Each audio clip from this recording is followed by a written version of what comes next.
Hello, my name is James Tulin. I'm the founder and CEO of Oxford Hounds. This is the first in a series of podcast presentations where we invite investors and prospective investors to participate by asking pertinent questions about our company with an eye to learn more about Oxford Hounds. I would like to introduce Sully Chaudhry, who is the founder of Rider Army, which is a full-service digital marketing company, as well as being an angel investor in numerous other companies. The procedure we will follow is that Sully has composed a list of investor questions to provide a greater perspective of Oxford Hounds. Sully?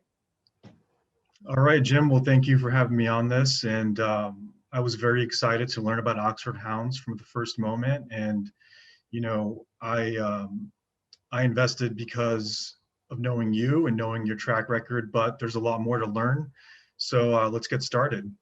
The first question I have is just tell me a bit more about yourself and, why did you decide to start Oxford Hounds? Sure. This has really been a lifelong dream based on my prior work experience. I grew up in a family business that was a very moderately priced men's accessories company that was started by my family in 1897. It spanned 115 years until we sold the business in 2012 to a competitor.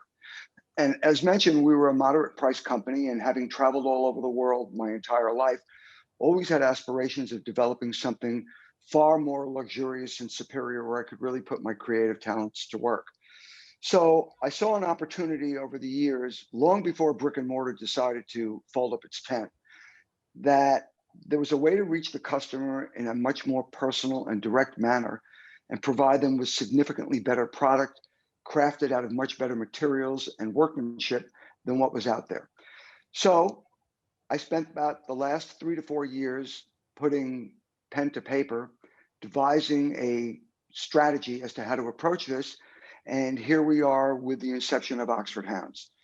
So that pretty much tells you where the inspiration came from, and how we really got started with this whole concept of developing what we think is going to be the platinum standard for luxury product for men. Excellent.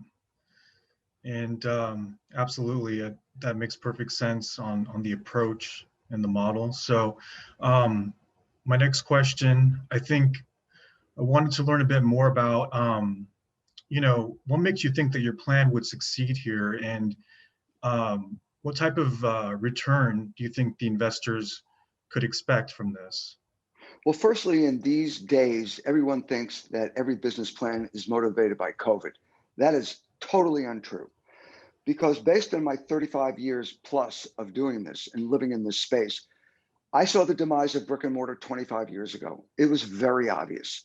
The minute the stores went away from servicing the customer and making it more difficult to shop, I knew this was coming long before COVID ever happened.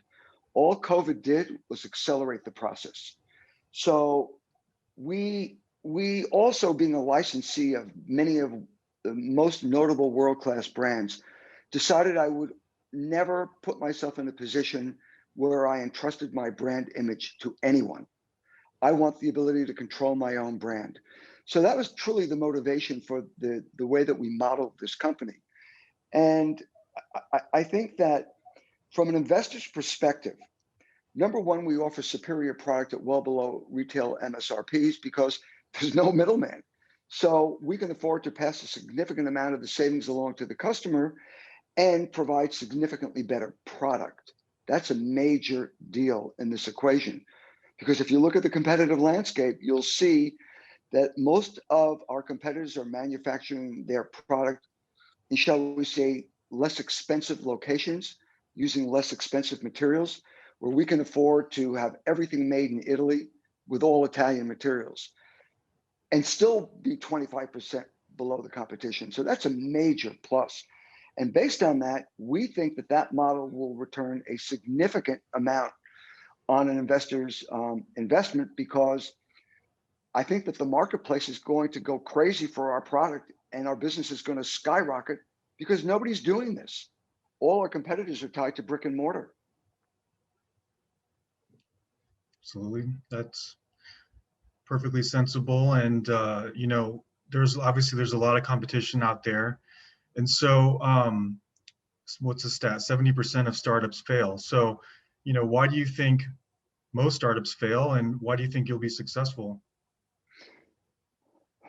I think I could spend the entire 15 minutes on that. Having done 4 years worth of research on this, the number one reason why startups fail, and for all those that wind up listening to this podcast, they're all going to say it's because of lack of money.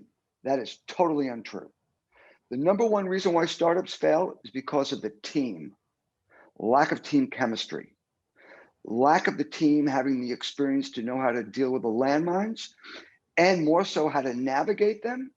And even more so, what happens when the blank hits the fan? Do they have the experience and the background to know how to deal with it and not freak out when something major comes along?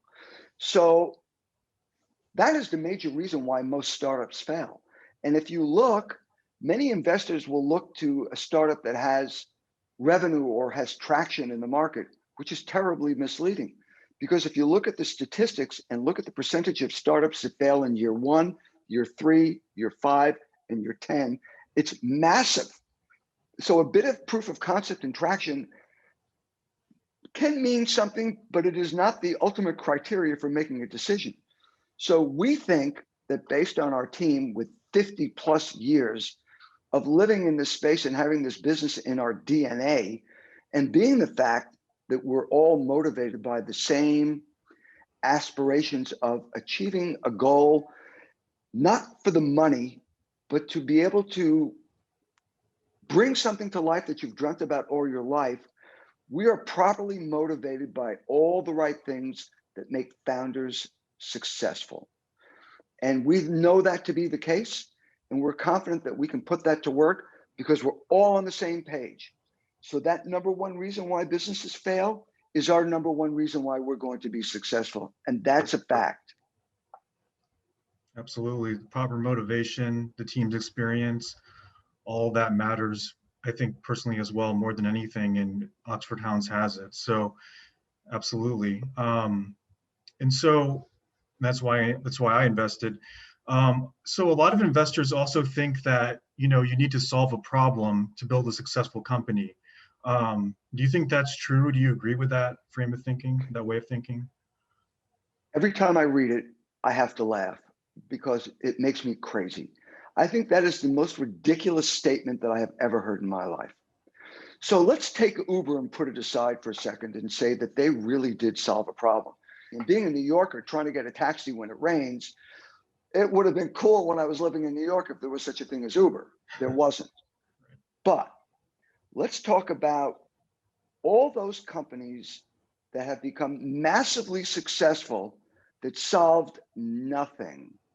Warby Parker, who took on Luxottica, which is a $29 billion privately held Italian company that owns the sunglass space.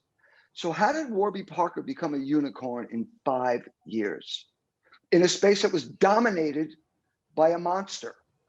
How about Under Armour, who went into an arena with the likes of Nike and Adidas and grew their business to $4.5 billion? Or my favorite, let's talk about Cialis, because Viagra solved a real problem. All of a sudden, Cialis enters the market and they're killing it. Or Lyft, where Uber solved the problem, Lyft came in on the coattails, and lo and behold. So the concept, I think that frankly is an investor crutch that makes them feel like, gee, they're really solving a problem. That's going to guarantee a home run. That's a lot of BS. Because firstly, most investors, VCs and the like, they don't see 70% of the time, they never see a return on their investment. Never. So that means 7 out of 10 times they're wrong. So to have to solve a problem to be successful, that's a lot of junk. So I, as you can tell, totally disagree with that thinking. It's just unrealistic. I hope that answers the question. Absolutely answers it very well. Thank you. And so, going back to the team around Oxford Hounds, as we both know, the team is so important to the success of the company. It is so essential. So tell me a little bit more about the team and why you feel that, they're the right ones to really take Oxford Hounds to great heights. In our former company that had about 1,500 employees, the average tenure of an employee was 32 and a half years. There was a reason for that. It wasn't accidental. It wasn't because we were the highest paying company. It's because everybody was treated as if they were part of the family, and they really cared. We developed a culture that worked. Our team is not polishing up their revenue with the average tenure time of a middle management person in today's world being 4.6 years. So the minute you hire someone in that strata, they're immediately looking to polish their resume and they're looking for the next job. So I found an interesting statistic that I'm trying to refresh my memory, but something like the average person that's 35 or 45 and younger has had 10 jobs in their working career. That's mind blowing. Here we have a team that's family, that grew up in this business, and that's all they know. They have a unified focus and effort and thought process that's not learned, it's in their DNA. It's what we do, it's what we know. So our team is not necessarily only dedicated, we are singularly more motivated than any threesome that you're going to find, because this is a continuation of a legacy of our family and something that we grew up with and that we understand and that we want to bring to the public and stand on top of the mountain and say, look what we've created. We're not motivated by the money. We're motivated by the sense of pride and accomplishment.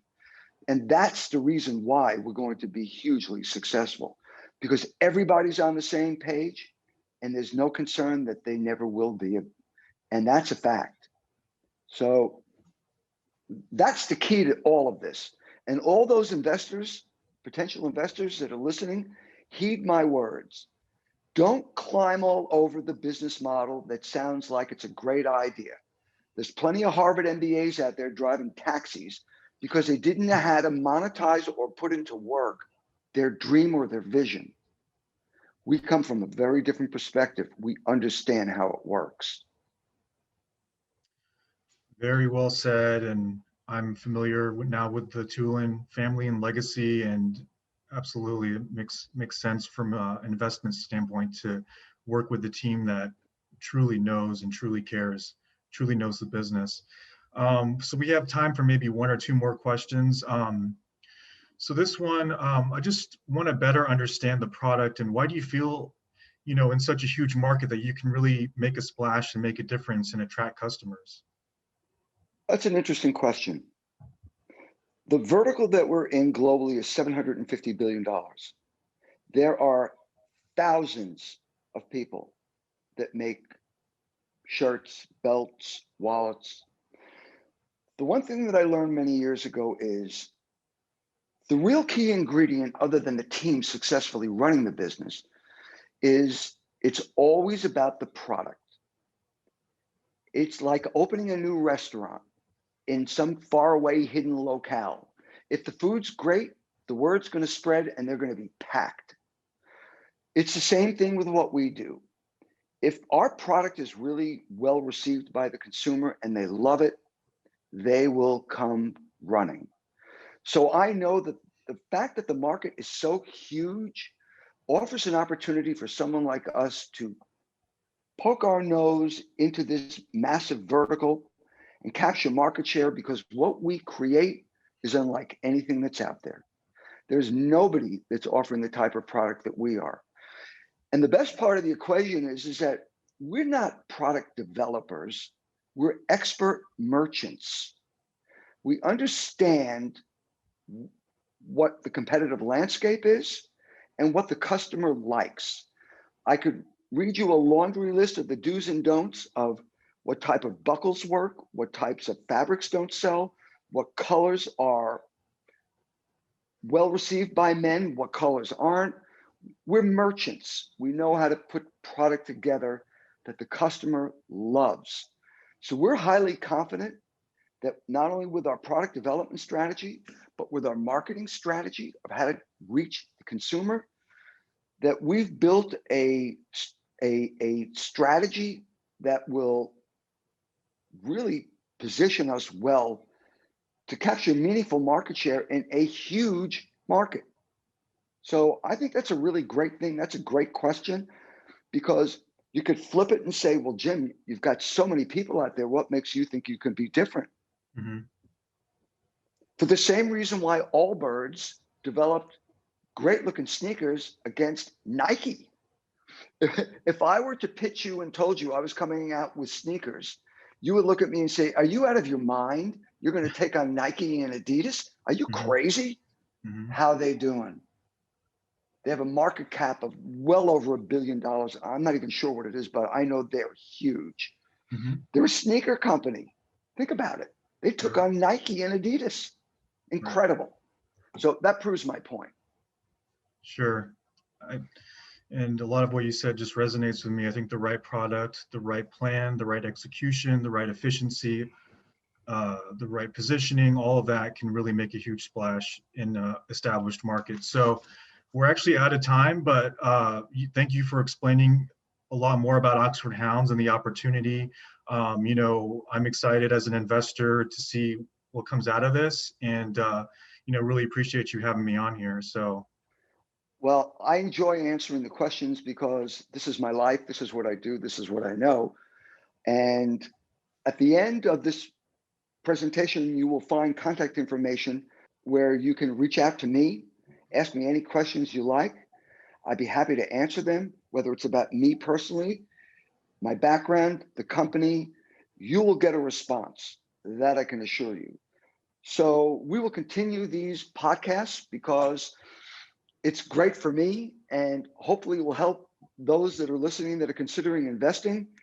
I suggest that you stay tuned for the series of these back and forth, give and takes, and learn more about our company and why we're really poised to be so hugely successful. I thank you all. Sully, you did a great job, man. Look forward to our next event. Thank you. All right. Looking forward to more podcasts. All right, Jim. Thanks again. Okay.